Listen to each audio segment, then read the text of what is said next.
Parte 4.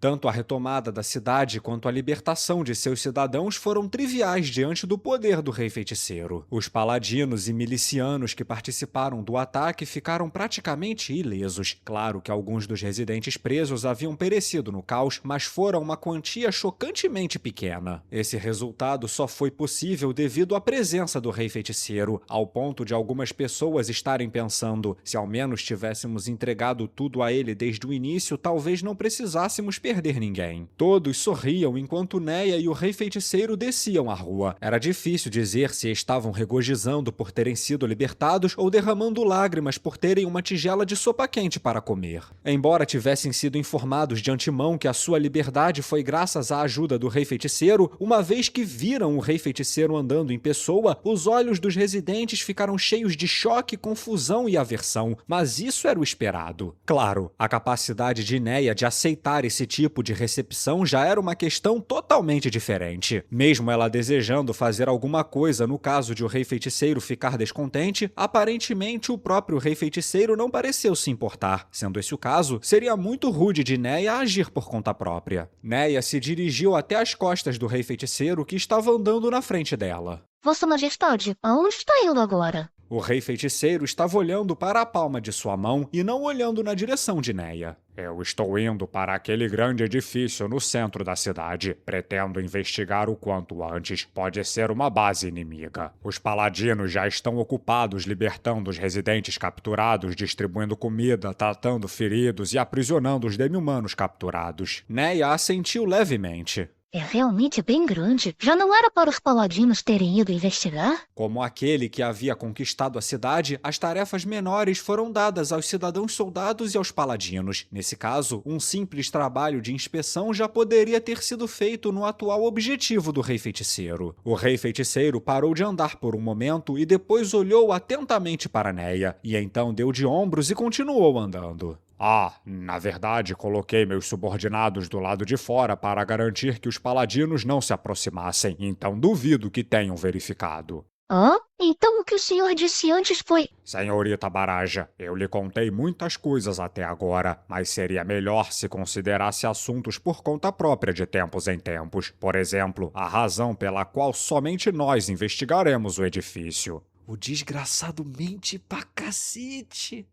Sim, Vossa Majestade. O rei feiticeiro olhou para a palma de sua mão novamente. Dentro havia um item usado por aquele demi-humano, o falecido Boozer. O rei feiticeiro estava avaliando o item enquanto andava, usando o poder da magia para examiná-lo cuidadosamente. Pelo que o rei feiticeiro disse, a espada era chamada de atiradora de areia, a armadura era conhecida como casco de tartaruga, o escudo era chamado de mérito de lança, os revestimentos dos chifres eram chamados de investida sem hesitação. Os anéis eram o anel do segundo olho e o anel da celeridade, enquanto a capa chamava-se de manto da proteção. Também haviam outros itens mágicos, como o colar e etc. Embora dissesse que nenhum deles possuía encantamentos impressionantes, o rei feiticeiro ainda parecia muito feliz com os espólios da batalha. Neia desviou os olhos do rei feiticeiro e voltou a olhar para o chão, e então fez o que lhe fora pedido, ponderando a razão que os levara a investigar pessoalmente aquele edifício. No entanto, ela não chegou a nenhuma resposta conclusiva. Mas se ela pedisse uma dica, o rei feiticeiro certamente ficaria desapontado, e só o pensamento do rei feiticeiro que ela tanto respeitava a julgando como inútil e a deixando de lado era aterrorizante. Enquanto tentava desesperadamente encontrar a resposta, o edifício já havia aparecido diante de seus olhos. Dois seres mortos-vivos, os altos Wraiths, aguardavam na entrada do edifício. Quando eles se aproximaram, os Wraiths se afastaram para permitir que o rei feiticeiro e Neia passassem. Essa parece ser a residência do antigo lorde da cidade. Neia não tinha certeza de qual nobre havia governado essa cidade, mas dado o tamanho da cidade, ele deve ter sido mais do que um barão, mas menos do que um conde. Sim, nem mesmo os mortos-vivos entraram aqui. Nós somos os primeiros. Seja cuidadosa, senhorita Baraja. Pode haver mais demi-humanos que ainda não foram subjugados aqui. Vossa Majestade, então... Ela pensou se deveria dizer: o senhor não deveria entrar nesse caso, mas a outra Neia em sua mente disse que tudo ficaria bem, já que se tratava do rei feiticeiro. Eu devo entrar. Este é o quartel-general inimigo e pode ser o covil do líder dos demi-humanos. É um grande edifício, então julguei ser o caso. Pode haver um ser poderoso nos esperando a par com Boozer. Não quero deixar sequer uma ponta solta aqui.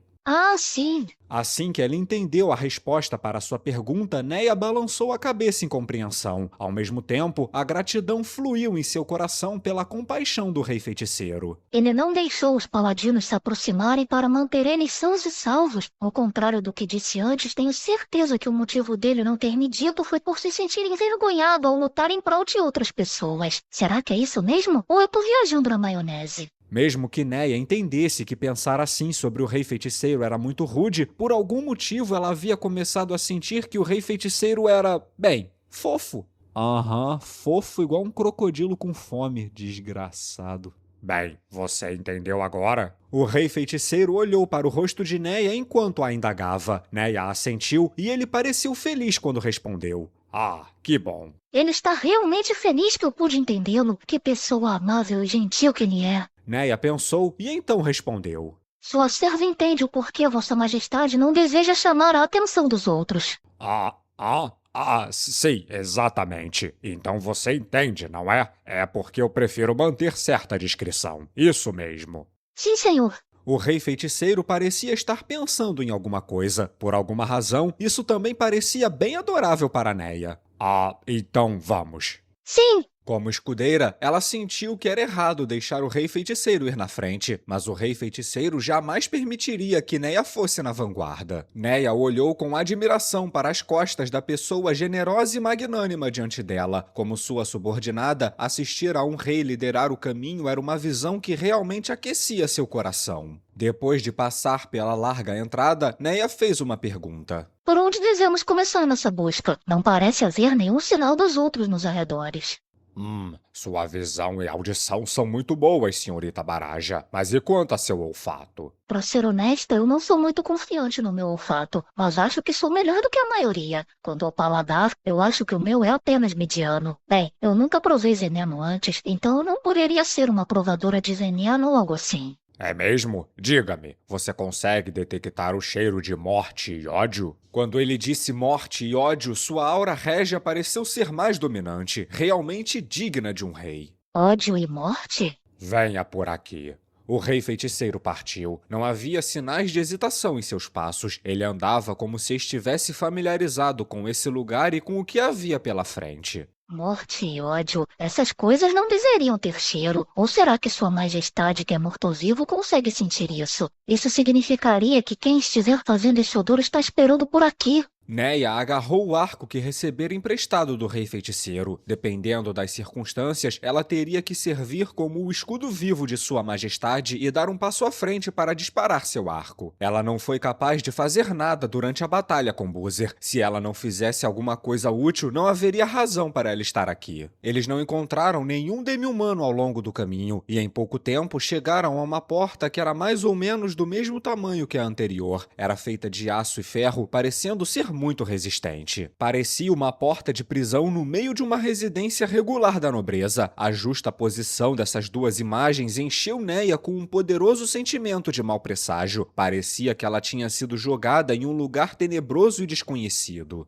Isso é... A fonte do cheiro está aqui dentro. Você pode ficar do lado de fora se quiser, sabia? Era impossível para Neia fazer isso. Depois de ver ela sacudir a cabeça, o rei feiticeiro deu de ombros e abriu a porta. Dada a força do rei feiticeiro, ele abriu a porta de ferro com facilidade. No entanto, ela era surpreendentemente espessa, por isso deve ter sido feita especialmente para algum propósito. O rei feiticeiro então entrou na sala. Ah, não. Eu não posso acreditar que realmente deixei Sua Majestade entrar de peito aberto em um lugar desconhecido. Eu sou uma idiota. Neia pensou e apressadamente entrou também. Mesmo que a pesada porta lhe desse uma ideia do que esperar, o interior da sala pareceu muito estranho. Isso lhe dava a impressão de ser algum tipo de câmara de tortura, embora ela só tivesse ouvido descrições de como seria uma. Para começar, esse lugar não tinha janelas. Havia bastões na parede que brilhavam com uma luz vermelha fraca. Não era uma luz natural, mas sim criada por magia. Havia uma mesa de madeira, assim como 2 cadeiras no lugar, mas para dentro havia outra porta, também feita de ferro. O rei feiticeiro estava no centro da sala, examinando cuidadosamente cada canto dela. Foi então que Neia notou algo na mesa. Vossa Majestade, isso parece um pedaço de papel, mas o que está escrito aqui?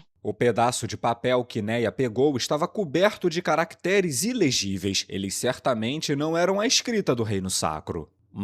Isso parece estar escrito na língua demoníaca. O rei feiticeiro tirou um monóculo do bolso. Talvez ele tenha notado o olhar surpreso no rosto de Neia, pois logo em seguida começou a explicar. Este é um item mágico que pode decifrar idiomas escritos. Infelizmente, drena uma grande quantidade de mana. Senhorita Baraja, conhece algum humano que possa decifrar esses caracteres? Alguém com a capacidade de compreender idiomas? Exatamente. Ou pelo menos alguém que saiba o que são essas letras. Ou quem sabe até um humano que tenha um talento que lhe permita decifrar idiomas. Minhas mais profundas desculpas, mas eu não conheço. Neia era simplesmente uma escudeira da Ordem Paladina. Ela não teve a chance de ouvir sequer boatos de pessoas assim. Claro, ela tinha ouvido alguns rumores de seus amigos escudeiros. Por exemplo, um amigo meu tem um talento que permite saber quantos graus a água quente tem, ou tem um parente que é marujo e pode andar 5 passos na água, mas mais do que isso ele afunda, e assim por diante. A maioria eram talentos chatos sem muito uso no mundo real. Não havia nenhuma informação sobre pessoas que possuíam os tipos de talentos que o rei feiticeiro queria saber.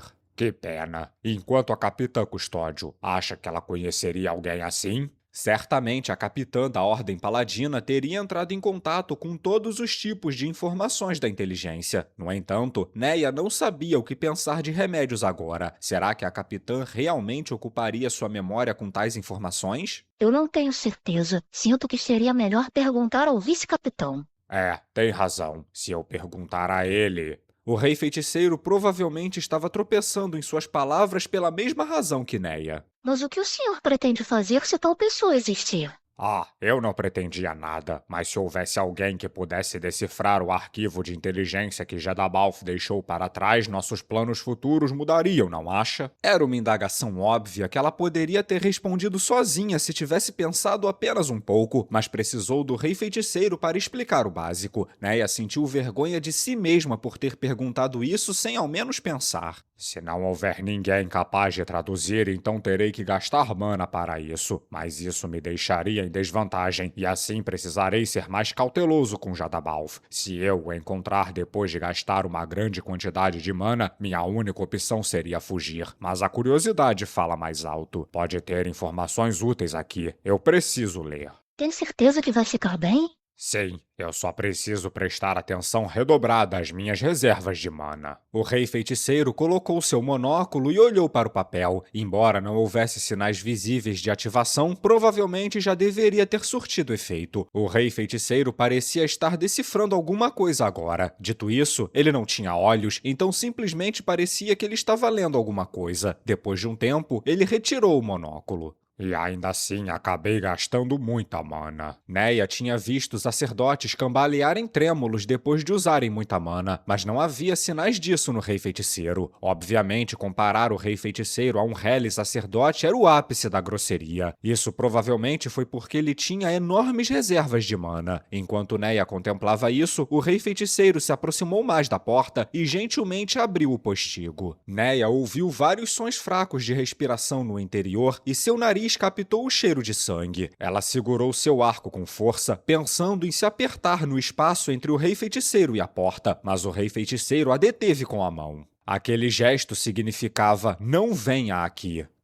Senhorita Baraja, quem usou esta sala não era um demi-humano, mas sim um demônio. Afirmo isso porque aquele pedaço de papel contém detalhes a respeito dos experimentos que os demônios estavam realizando. Experimentos demoníacos? Mesmo sem mais explicações, Neia tinha certeza de que tais experimentos com certeza não continham nenhum resquício de bondade. Sim, parece que fizeram coisas como cortar os braços e depois recolocá-los em outras criaturas, ou cortar o abdômen de alguém e trocar os órgãos internos. Eles começaram com parentes de sangue como um grupo de controle e então ramificaram-se para combinações de seres humanos e outras formas de vida, não apenas demi-humanos, mas também animais, e então eles os curavam com magia para ver quais mudanças ocorreriam. Eles começaram com parentes de sangue como um grupo de controle e então ramificaram para combinações de seres humanos e outras formas de vida, não apenas demi-humanos, mas também animais, e então eles os curavam com magia para ver quais mudanças ocorreriam. Que experimentos terríveis, especialmente com os parentes de sangue e aqueles com partes do corpo trocadas. Como qualquer pessoa sã poderia pensar em uma coisa dessas? Os demônios são assim. Depois de realizar esses experimentos, é natural que eles desejem que seus participantes sejam testados. Em particular, eles querem mantê-los vivos pelo maior tempo possível, até descobrirem o porquê de terem morrido. Dizendo isso, o rei feiticeiro se virou de costas para a porta, e então, com o polegar na altura dos ombros, ele indicou a porta atrás. Por alguma razão, Neia sabia o que viria a seguir. Algumas dessas cobaias ainda estão lá. Eles estão vivos apesar de terem suas barrigas abertas. Neia já havia antecipado isso, mas a cruel realidade havia tingido sua mente completamente de branco, mesmo que só por um instante. Após se recuperar do impacto, ela queimou com ódio pelos demônios que haviam conduzido experiências tão desumanas aqui.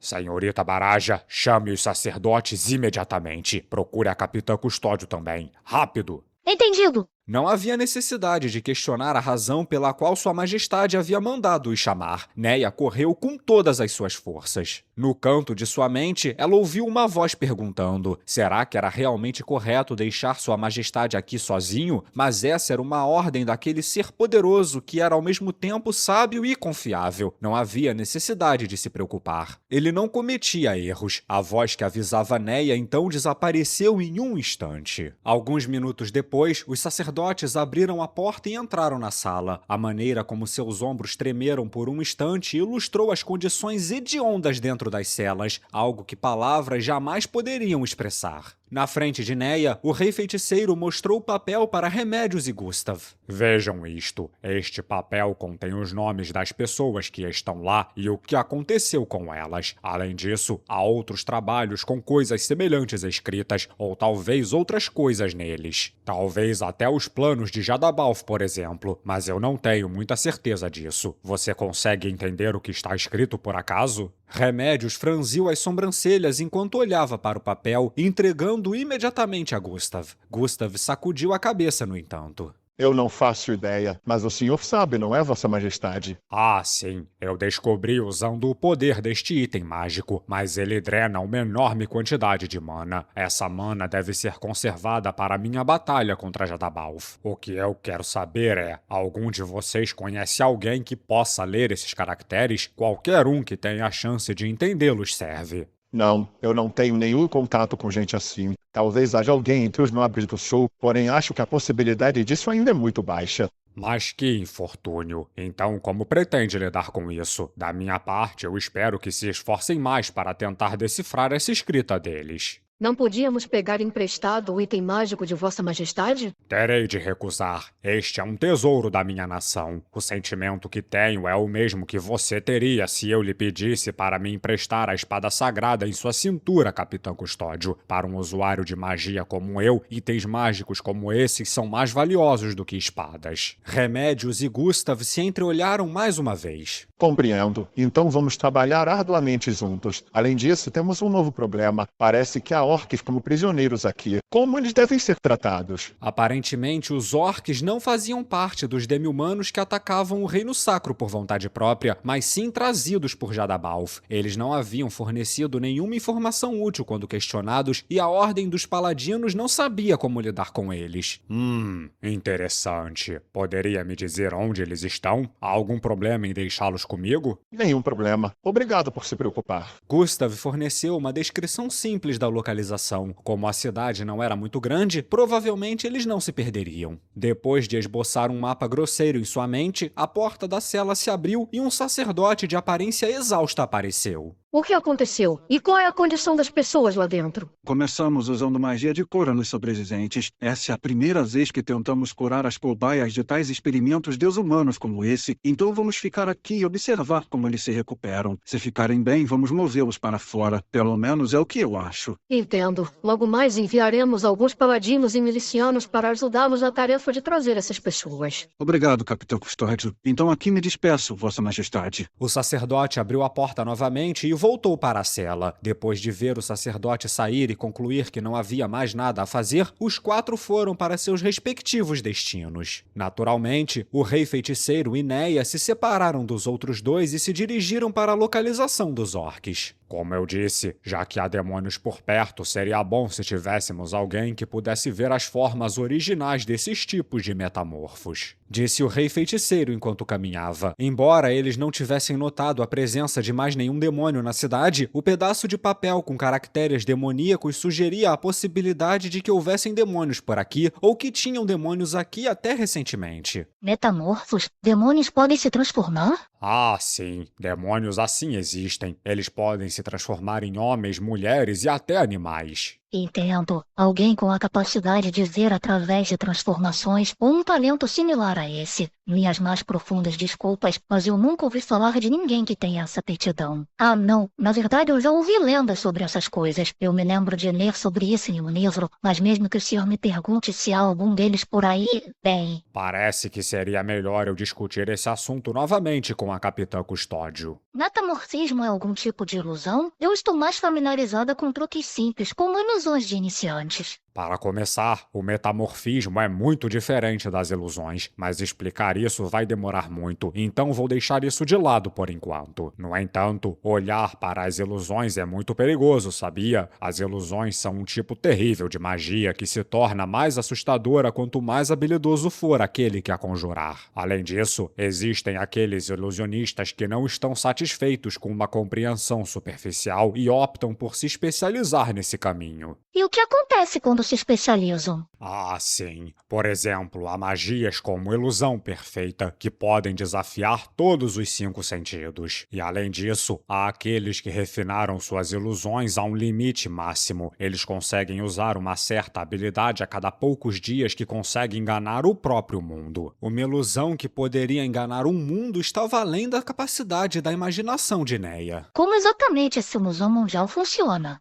Pelo que eu sei, é uma magia que permite reescrever qualquer aspecto do mundo, se eu não me engano. Bem, como posso dizer, usar uma ilusão como essa poderia até trazer os mortos de volta à vida. Ah? O senhor tem certeza de que uma ilusão poderia fazer isso? Ah, sim. É uma ilusão que engana o mundo inteiro. O maior segredo dos ilusionistas. Ao enganar o próprio mundo, uma ilusão consegue se tornar real. Tudo que Neia conseguia pensar era, nossa, mesmo alguém dizendo que o pináculo da ilusão poderia fazer tal coisa, era tão incrível que ela não entendia muito bem se era fantasia ou realidade. Então, está me dizendo que ninguém administra os talentos inatos deste país? Não, eu nunca ouvi falar nisso antes. O reino feiticeiro faz essas coisas? Meu país também não tem essa prática. Eu pretendo implantar no futuro, no entanto, mas isso exigirá um esforço considerável. Pode acabar sendo uma questão de 10 anos ou até mais no futuro.